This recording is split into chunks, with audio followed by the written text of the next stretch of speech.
Olá pessoal, tudo bem com vocês? Minhas saudações e cumprimentos a todos e a todas que estão novamente aqui nessa jornada de questões de direito tributário da primeira fase do Exame de Ordem Unificado da OAB. Sejam todos bem-vindos e bem-vindas aqui ao canal.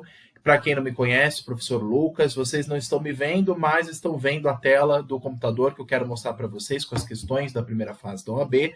Para quem já está acompanhando o canal, eu estou fazendo uma maratona com vocês de análise das questões, principalmente para o pessoal que vai fazer o 39º Exame de Ordem Unificado da OAB. Então, o pessoal que está se preparando para a primeira fase agora, nesse final do ano de 2023, é bom que faça esse treino de questões, é bom que a gente analise as questões que caíram nos exames anteriores, não só para esse exame agora da OAB, o 39º, que vai ser agora no final de 2023, estou falando agora nesse mês de outubro de 2023, mas para aqueles que vão prestar os próximos exames seguintes da OAB, no ano que vem, 2024, é importante que se tenha em mente as questões que caem no exame de ordem.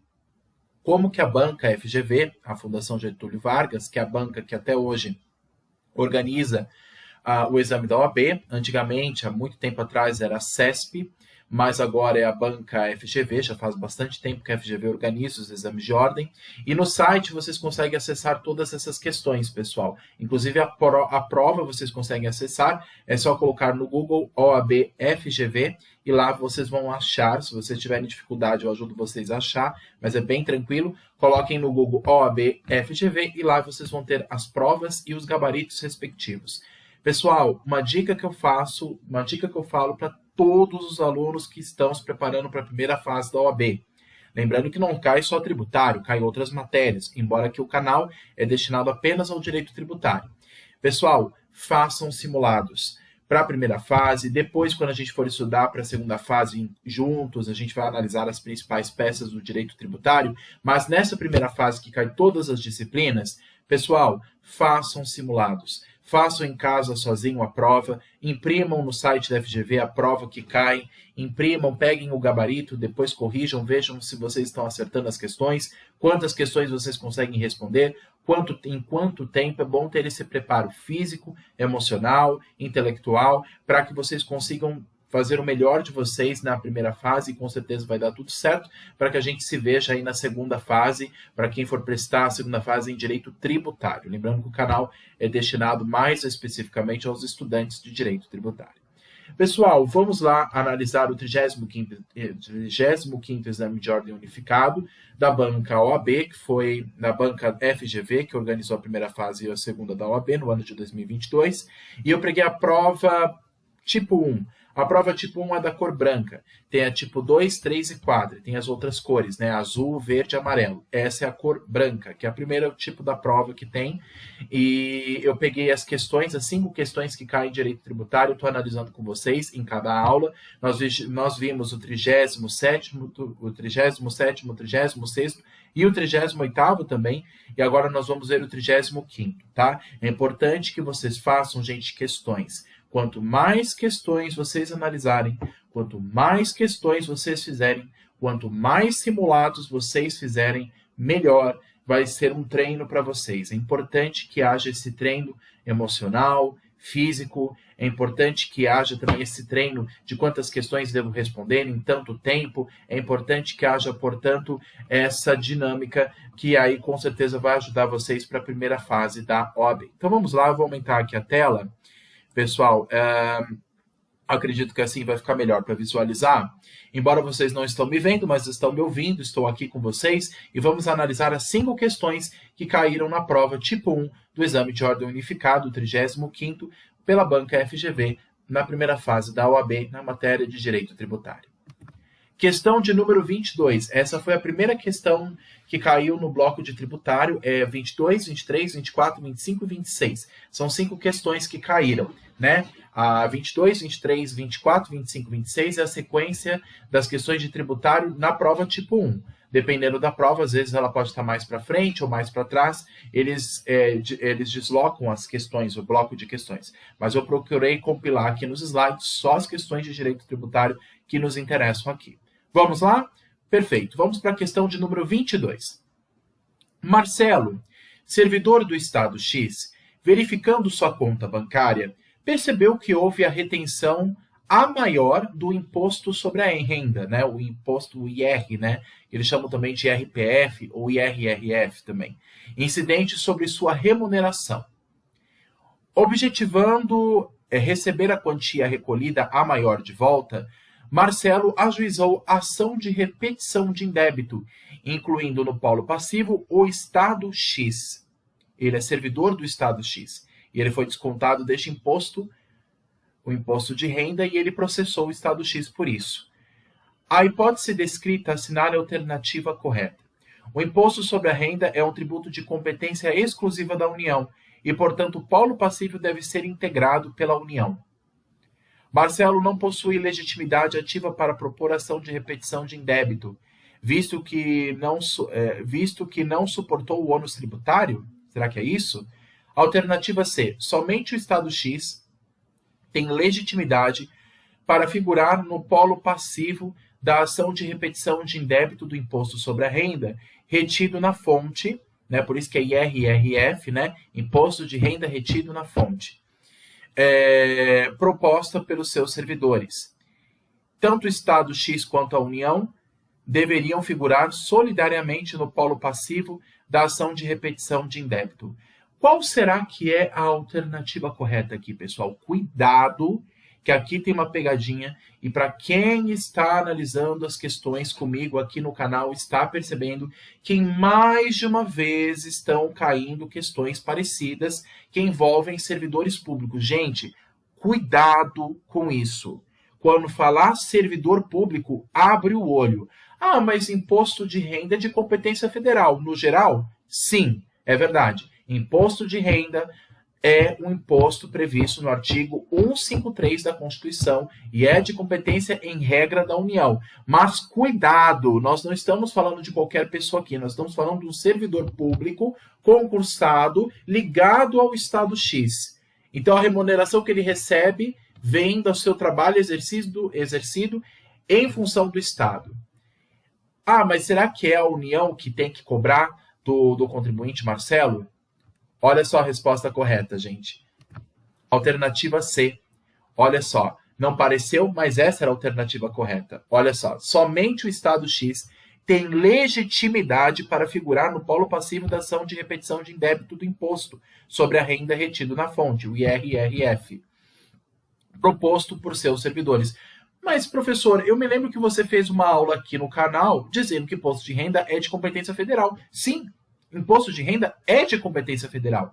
Na maioria dos casos, a União que cobra imposto de renda. A regra geral é essa, com exceção dos servidores públicos. Gente, já mais de uma vez cai um tipo dessa questão. Essa questão caiu no 36º exame de ordem. Não exatamente assim, mas com a lógica parecida. Era um servidor público. E se é servidor público, a competência é do Estado ao qual ele está vinculado. Se fosse o município, se ele fosse servidor público, no caso, Marcelo, do município X, quem iria cobrar o imposto de renda é o município, porque ele é servidor público ligado a este ente. E este ente que dá a remuneração para esse servidor público, e é ele que tem que fazer a retenção da fonte desse valor arrecadado. Então, por ele ser servidor público, é uma exceção. Aí quem faz a retirada desse valor, quem faz a retidão desse valor, que no caso foi a maior, por isso que ele se defendeu com uma ação de repetição de indébito, que é uma ação que a gente vai ver, que é o meio lá no processo tributário para a defesa do contribuinte que está exigindo a devolução de um valor que foi pago a maior, né? Então está dizendo que ele pagou mais do que devia, foi retirado mais do que ele devia, então ele está no âmbito judicial questionando isso. Espera lá, tem alguma coisa errada. Mas no âmbito judicial, ele vai propor em face do juiz federal ou do juiz estadual? Do juiz estadual. Por quê? Porque ele é servidor público do Estado. Ele é vinculado ao Estado. E nesse caso, que é uma exceção, ele vai somente figurar o Estado X como polo passivo e não a União. Se fosse uma pessoa comum, o Marcelo, e tivesse proposto uma ação em face do Estado, está errado. Porque uma pessoa comum, ela entra no imposto de renda da pessoa física, o IRPF, que é uma regra geral, e aí quem rege, no caso, seria a União com o seu órgão, que é a Receita Federal, a Secretaria da Receita Federal do Brasil. Mas nesse caso específico, ele vai propor, por ser servidor público do Estado X, ele não vai propor em face da União, ele vai propor em face do Estado. Ah, mas não pode ter solidariedade entre os dois, como está dito aqui na questão D? Não, gente, não existe competência compartilhada de impostos. A gente já falou sobre isso quando a gente estudou as espécies tributárias, dentre elas os impostos. Pessoal, cuidado. Ou é a União ou é o Estado. A regra é a União, imposto de renda. Mas para servidores públicos do Estado, quem cobra é o Estado. Mesma coisa, servidores públicos do município, quem cobra é o município. Servidores públicos do Distrito Federal, quem cobra é o Distrito Federal. Aí, claro, servidor público da União, quem cobra é a União. Mas não em virtude do imposto de renda ser de maior parte da União. Mas porque, quando envolve a palavra servidor público, pessoal, fiquem atentos, acendam um sinal de alerta. Se é servidor público, quem cobra é o ente federativo ao qual esse servidor público está vinculado. No caso, ele está falando aqui na questão, é servidor do Estado X. Apenas o Estado X tem que ser o polo passivo aqui, e não a União. Então, a alternativa correta é a alternativa C de casa. Somente o Estado X tem legitimidade para figurar no polo passivo da ação de repetição de indébito. Nós já vamos estudar esse tipo de ação quando a gente for ver as questões de segunda fase. Do imposto sobre a renda retido na fonte proposto pelos seus servidores. Aqui a competência que eu tenho que propor a ação lá em cima, na ação quando a gente propõe uma ação judicial, eu tenho que endereçar para qual juiz eu estou dizendo, para qual juiz eu estou direcionando. Com base no artigo 319 do CPC, eu tenho que endereçar aquela ação para um juízo competente. Nesse caso, não seria a União, no caso seria o âmbito estadual. Aí eu dirijo ao juiz estadual, ao âmbito da justiça estadual e não federal, porque Marcelo é um servidor público do Estado. Então, pessoal, sempre tomem cuidado. Não vão assim de automático. Imposto de renda federal, aí já marca as outras alternativas. Cuidado. Se falou servidor público, abram o olho. Servidor público é uma exceção à regra. O geral, o imposto de renda no geral, é de competência da União. Quem cobra é a Secretaria da Receita Federal. Mas a exceção é para os servidores públicos. Cada um sendo cobrado pelos seus respectivos entes federados. Tudo bem? Próxima questão. Questão número 23. Já caiu uma questão de espécie tributária. Agora vai cair uma outra também sobre o imposto de renda. Vamos lá. Questão de número 23, pessoal. A empresa publicitária estadual XYZ-SA, com imunidade tributária que a desonera do pagamento do imposto de renda da pessoa jurídica, o IRPJ, reconhecida desde o ano de 2020 por decisão do Supremo Tribunal Federal, transitado em julgado, deixou de cumprir diversas obrigações acessórias relativas ao imposto de renda da pessoa jurídica referente ao ano base de 2021. Em decorrência disso, foi autuada e recebeu multa pelo descumprimento da obrigação tributária acessória, ou das obrigações tributárias acessórias. A empresa procura você, como advogado ou advogada, indagando sobre a validade da exigência desta penalidade pecuniária, uma vez que sua imunidade já foi reconhecida. Diante deste cenário, sobre a autuação fiscal e a respectiva cobrança de multa, assinale a alternativa correta.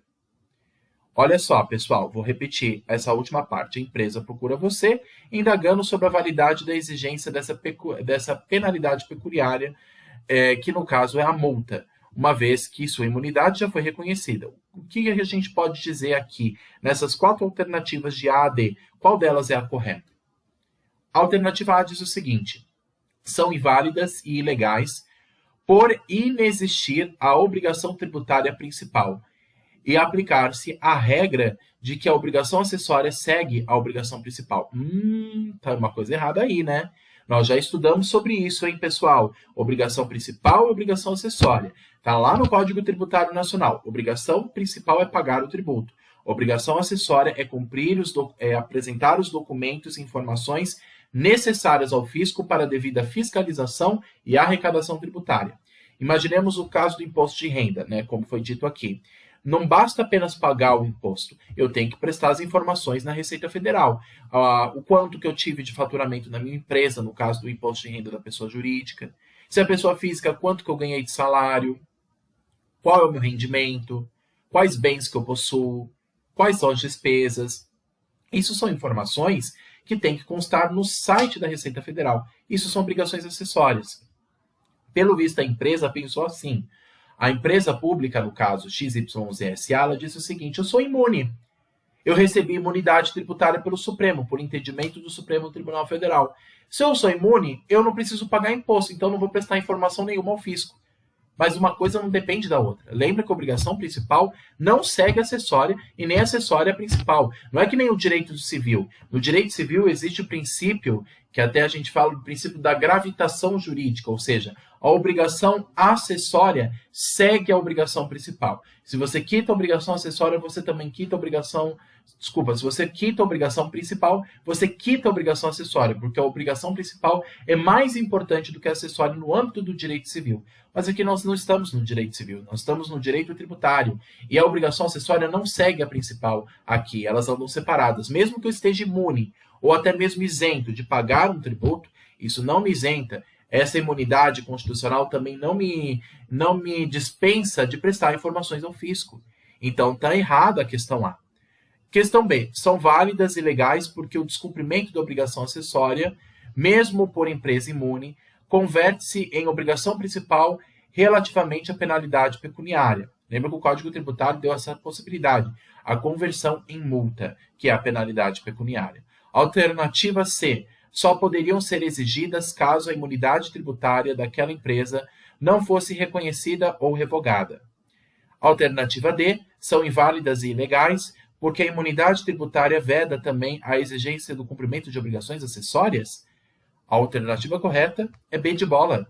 Pessoal, cuidado! Não é porque o ente é imune que ele está imune de prestar as informações ao fisco.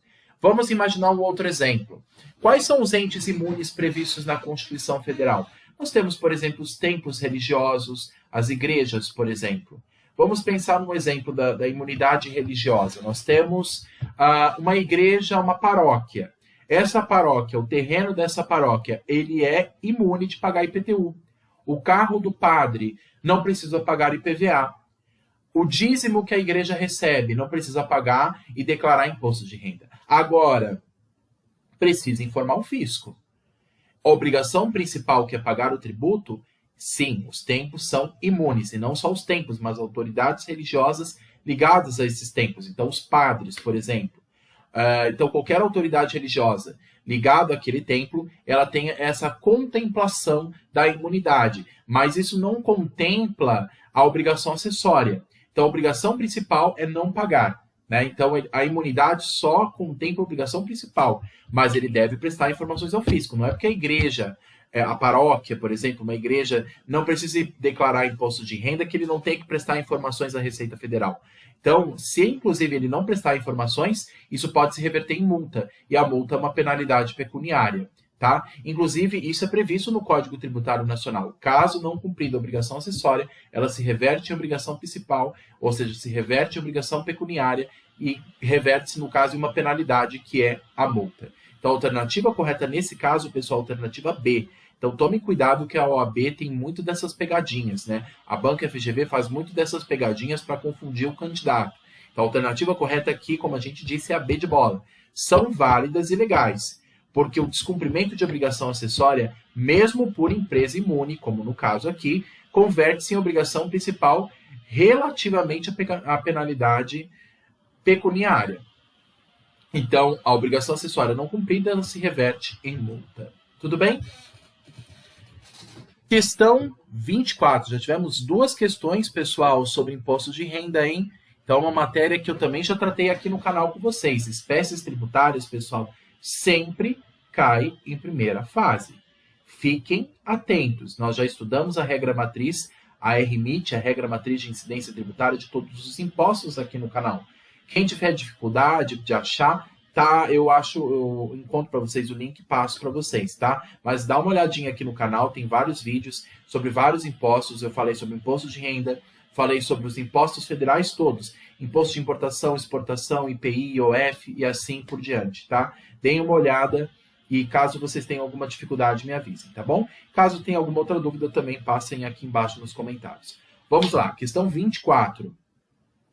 A Sociedade Empresária Comércio de Roupas ABC Limitada deixou passar o prazo para a interposição de embargos à execução em ação de execução fiscal ajuizada em agosto de 2021, relativa à cobrança de PIS e COFINS do período de janeiro a março do ano de 2010, não declarados nem pagos, objeto de lançamento de ofício, ocorridos em dezembro de 2014 e não impugnados. Sabendo que a sociedade pretende apresentar uma exceção de pré-executividade, visando a afastar a exigibilidade e extinguir a ação de cobrança, seu advogado, como argumento cabível para esta defesa, poderá requerer o arrolamento de testemunhas e ex-funcionários para comprovar que não teria havido vendas no período alegado como fato gerador? Será que é isso? Questão B. A realização de perícia contábil dos livros fiscais para comprovar que não teria havido faturamento no período alegado como fato gerador? Questão C. O reconhecimento da prescrição do crédito tributário apenas pela análise dos prazos de lançamento e cobrança judicial. Olha aí, temos uma questão que já está chamando a atenção da gente. Lembra do prazo prescricional de 5 anos, que é o prazo para lançar o tributo? Vamos ver a questão C antes da gente falar vamos ver a questão D antes da gente comentar a C. Questão D. A juntada de declaração de imposto sobre a renda de pessoa jurídica e a escrituração contábil do exercício fiscal no período alegado como fato gerador para comprovar que a sociedade empresarial teria tido prejuízo e por isso não teria ocorrido o fato gerador das contribuições sociais objeto da cobrança? Será que é isso? A alternativa C parece que é a mais correta, né, pessoal, do prazo prescricional. Lembra do prazo de 5 anos? O reconhecimento da prescrição do crédito tributário apenas pela análise dos prazos de lançamento e cobrança judicial. Alternativa correta, alternativa C. Lembra do prazo de 5 anos, que é o prazo de prescrição? Então, aqui o que aconteceu? Olha só o que ele deu essa informação. Aqui a gente já pega aqui no início. Ele propôs um embargo à execução fiscal, né, que é um meio de defesa do contribuinte em face da ação de execução fiscal proposta pela União. E a União disse que ele estava devendo PIS e COFINS no período de janeiro a março de 2010 e que não foram declarados e nem pagos, objeto de lançamento de ofício ocorrido em dezembro de 2014 e não impugnado. Então, aqui nós temos uma distância de tempo, né? Então ocorreu o lançamento de 2014 e não foi impugnado. Sabendo que a sociedade pretende apresentar uma exceção de pré-executividade. Agora, olha só. De 2014, olha quando foi proposta a execução. Os embargos à execução em ação de exceção fiscal ajuizada em agosto de 2021, relativa à cobrança do período de 2010. Vocês estão vendo, pessoal, que existe uma diferença aqui muito grande de 2010 e 2021, uma diferença aí de bastante tempo, mais de 5 anos. O que aconteceu? O fisco, mesmo tendo lançado o tributo, ele demorou para entrar com a execução. E aí, só em 2021 que começou o processo de execução fiscal. Houve, portanto, pessoal, uma violação do prazo de 5 anos. Porque é o seguinte, mesmo tendo lançado o tributo em 2014, depois disso ele tem que ter um prazo para cobrar. Lembra que antes do lançamento tem um prazo de 5 anos e depois do lançamento tem outro prazo de 5 anos para que o fisco, uma vez lançado o tributo, uma vez lançado o tributo, ele possa exigir pela execução fiscal. Só que de 2014 a 2021 já passou o prazo, né? Nós temos aqui um prazo muito grande. Passou os 5 anos. Então, como já passou os 5 anos, houve a prescrição do crédito. Já houve o lançamento foi feito no prazo. De 2010 a 2014, houve o respeito do prazo de 5 anos. Tudo bem. Só que, de 2014 a 2021, já passou bastante tempo, né? 14, 15, 16, 17, 18, 19, 21. Já passou pelo menos entre 6 a 7 anos de 2014 a 2021, desde o lançamento até a cobrança. Então, o prazo de 5 anos não deve ser respeitado até o lançamento, mas depois do lançamento até a cobrança efetiva, que é, no caso, a execução fiscal. Não foi obedecido o prazo de 5 anos, portanto, o reconhecimento da prescrição do crédito tributário deve ser aceito pelo juiz apenas pela análise dos prazos de lançamento e cobrança judicial. Então, do lançamento até a cobrança, houve o estouro do prazo de 5 anos. O fisco não pode mais cobrar o tributo de PIS e COFINS. Ele já lançou no prazo devido, mas não basta só lançar. Depois ele tem mais 5 anos para poder executar o crédito. Se ele não observar esse prazo, se ele não propor a ação no tempo devido, o seu direito de executar prescreve. E aí, nesse caso, ele pode alegar a prescrição desse crédito tributário, a prescrição da execução fiscal, e, portanto, o contribuinte ficaria isento de pagar esse tributo e seria extinto a obrigação tributária, principal e acessória, referente a esse caso. Tudo bem? Então, pessoal, a alternativa correta é a alternativa C. Nós já falamos sobre o prazo de prescrição e decadência. Lembra que existe o prazo de 5 anos até o lançamento, e depois do lançamento até a execução, que é o prazo prescricional, é também de 5 anos. Se não observado, mesmo que lançado, porque não basta só lançar o tributo, se não observado o prazo de 5 anos, então o fisco nunca mais vai poder executar o crédito tributário que foi constituído pelo lançamento. Então, nesse caso, houve a prescrição do crédito e tem que ser reconhecido pela alternativa C. Tudo bem? Vamos para a questão 25, pessoal. Já caiu uma questão, então, portanto, de prescrição e decadência. Decadência antes do lançamento, prescrição depois. Então, fiquem atentos aí, porque geralmente aparece uma outra questão na OAB perguntando de prescrição e decadência. Vamos lá, pessoal. Questão 25. O Estado alfa concedeu por lei ordinária, observadas as regras orçamentárias, isenção de IPVA para automóveis exclusivamente eletrônicos, fundamentando que a tributação possui uma importante função extrafiscal e objetivos ecológicos. Olha só. Então, o Estado alfa concedeu por lei ordinária, observadas as regras orçamentárias, isenção de IPVA para automóveis exclusivamente elétricos, fundamentando que a tributação possui uma importante função extrafiscal e objetivos ecológicos. Então, ele está incentivando a compra de carros elétricos para questões ambientais e ecológicas, né? O Estado alfa. José é proprietário de um automóvel registrado perante o Detran do Estado alfa, movido a biogás, combustível considerado inodor e não poluente, produzindo a partir de resíduos orgânicos como lixo, cana, biomassa, etc., e refinado com biometano para abastecer os carros. Tudo bem? Pessoal, eles colocam essas informações só para deixar o texto mais longo e cansar vocês. Então, essa informação é dispensável para nós aqui no tributário. Vamos lá. Desejando José obter para si o mesmo benefício fiscal dos carros elétricos, ele contrata você como advogado para fim de requerimento administrativo de isenção. Porque ele pensou assim, poxa, o meu carro é movido a biogás. Então, ele concedeu a carro elétrico, por que ele não concederia ao meu também, que também é um carro mais ecológico, já que o objetivo é justamente prover a ecologia, promover a proteção ao meio ambiente, a não poluição do ambiente urbano.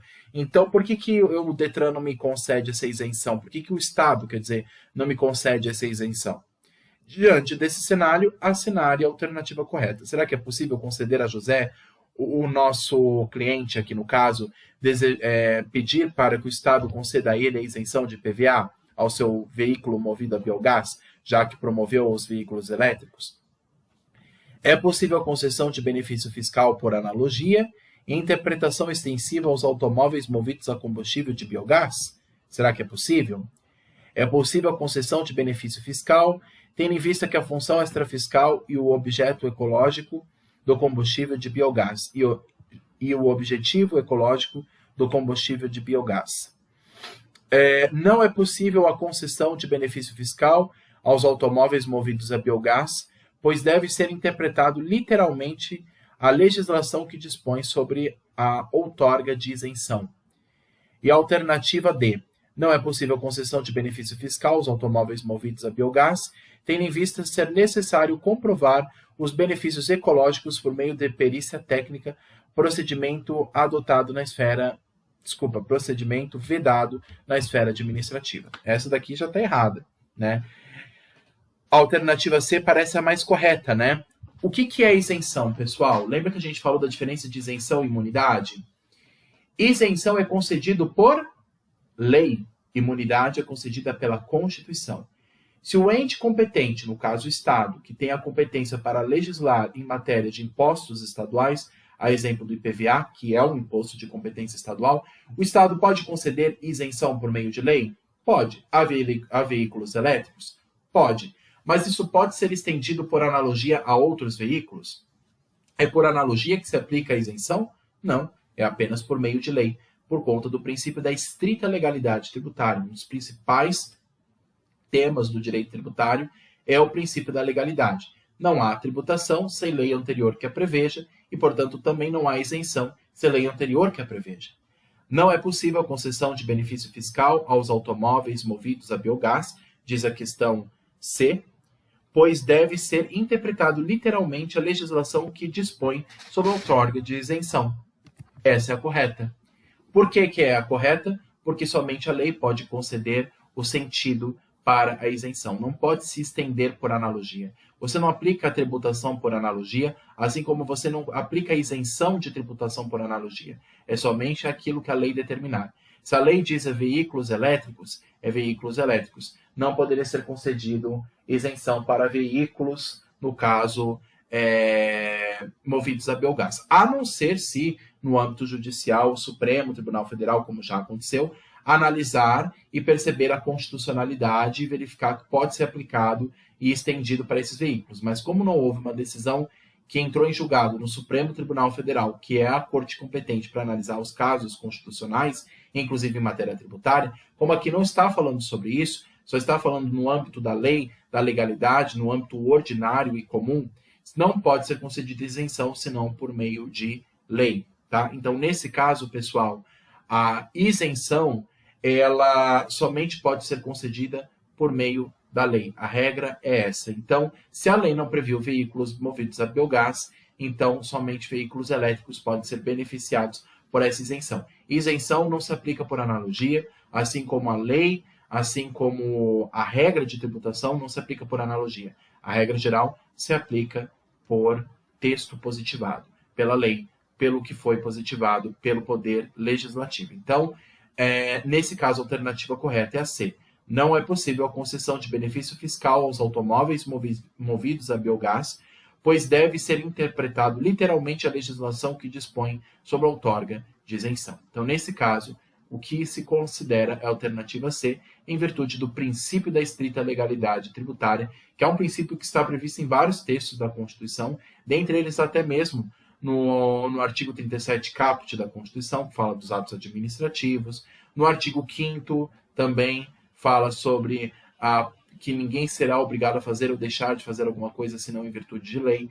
Lá no artigo 5º da Constituição também tem previsto essa possibilidade. Então, o princípio da legalidade é um princípio estrito do direito tributário, do direito público em geral, e não dá para haver tributação e isenção sem lei anterior que a preveja. Tá bom?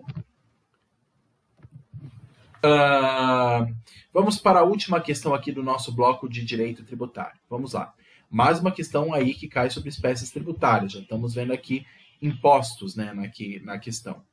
Vamos ver então, pessoal, qual que é a alternativa correta aqui para esta questão. A Sociedade Empresária ABC Limitada foi criada em janeiro de 2020 e estabelecida no município Alfa. É especializada em recauchutagem de pneus, atividade na qual o cliente entrega os pneus do seu automóvel ao estabelecimento para que esses passem por um complexo processo de recuperação da borracha e de sua forma, raspagem, colagem, vulcanização e etc., transformando o pneu velho e desgastado em um pneu novo para uso dos respectivos clientes em seu automóvel. Antes de iniciar suas atividades, ainda na fase de regularização fiscal, você é chamado para emitir parecer sobre qual imposto incidirá aquela operação. Diante deste cenário, incidirá qual imposto que a gente considera que incide esse tipo de atividade? Imposto sobre serviço, uma vez que a atividade da sociedade empresária é realizada por encomenda do proprietário do automóvel, dono dos pneus. ICMS, uma vez que é o Imposto sobre Circulação de Mercadorias e Serviços, uma vez que na operação descrita os pneus são considerados mercadorias. O imposto sobre produtos industrializados, o IPI, uma vez que na operação descrita há um processo de industrialização de recauchutagem de pneus na espécie transformação, ou mais uma alternativa de ICMS, o ICMS, uma vez que nesta operação os pneus são considerados mercadorias acrescidos de IPI, uma vez que há um produto de industrialização na operação. A alternativa correta nessa questão, pessoal, inclusive nós já tivemos uma aula sobre imposto sobre serviço, que a gente chama de ISS ou ISSQN, que é Imposto sobre Serviços de Qualquer Natureza, e a diferença com o ICMS. Lembra que existe uma diferença entre ICMS e ISS. ISS de competência dos municípios e ICMS dos estados. Lembrando que os serviços que são contemplados na lista da lei do ISS, existe a lei do ISS, e nessa lei federal, ela estabelece todos os serviços em que incide ISS. Se aquele serviço não estiver previsto nessa lista taxativa do ISS, então se aplica por analogia o ICMS. Então, existe essa diferença. Se não se aplica o ISS, se percebe que aquele serviço não está contemplado na lista da lei geral de ISS, se aplica por exclusão o ICMS. ICMS, por exemplo, se aplica em âmbito de atividades intermunicipais ou interestaduais. É o caso aqui?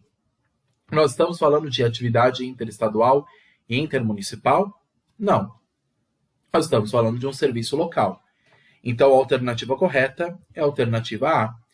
O que se incide aqui é o imposto sobre serviço, que é o ISS, imposto municipal, uma vez que a atividade da sociedade empresária é realizada por encomenda do proprietário do automóvel, dono dos pneus. Aqui, pessoal, nós estamos falando de um serviço que é um serviço comum, é um serviço que foi desenvolvido na circunscrição do município. Ele falou, portanto, que houve, então, no município alfa, a competência é municipal. O ISS de competência municipal e também do Distrito Federal. Lembra que o Distrito Federal ele tem competência acumulativa. Mas aqui, no caso, se refere a município. Se é município, incide ISS. Agora, se estivesse falando Estado, aí já iria pensar em ICMS. Mas a competência, quando se fala em município, aí é o imposto sobre serviço. E se é um serviço contemplado na lista prevista na lei de ISS, nessa lei é que a gente vai saber se aquele serviço incide ISS ou não. Se aquele serviço não estiver previsto na lei de ISS, naquela lista, aquele rol taxativo da lei, então se aplica por exclusão o ICMS. Mas não é o caso aqui. Se foi um serviço local, um serviço desenvolvido no município, então esse serviço de restauração dos pneus é aplicado o ISS, que é o Imposto sobre Serviço, ou ISSQN, que é o Imposto sobre Serviço de Qualquer Natureza, de competência exclusiva dos municípios. Tudo bem, pessoal? Essa é a última questão do bloco de Direito Tributário do 35º Exame de Ordem Unificado da OAB. Pessoal, obrigado a todos pela atenção. Se ficaram dúvidas, deixem aqui nos comentários. Peço que curtem o vídeo, compartilhem com os colegas e me ajudem a fazer com que esse canal cresça para o maior número possível de pessoas, para que ele cresça e assim atinja o maior número possível de pessoas, de público, e assim eu possa atender as demandas que estão aparecendo aqui no canal, tudo bem? Se ficaram dúvidas, deixem aqui embaixo e ficarei à disposição de vocês para esclarecer as eventuais dúvidas, tá bom? Não esqueçam de fazer as questões em casa e simulados. Procurem sempre ver essas questões, deem uma olhada novamente nesse vídeo, deem uma olhada com calma mais uma vez nas questões que caíram nas provas anteriores, porque somente assim vocês vão ter uma noção básica de como a FGV cobra o direito tributário nos exames de primeira fase da OAB, tá bom? Obrigado a todos, pessoal, pela atenção. Vou tirar até aqui da tela cheia. Obrigado a todos pela atenção e bons estudos. Tchau, tchau.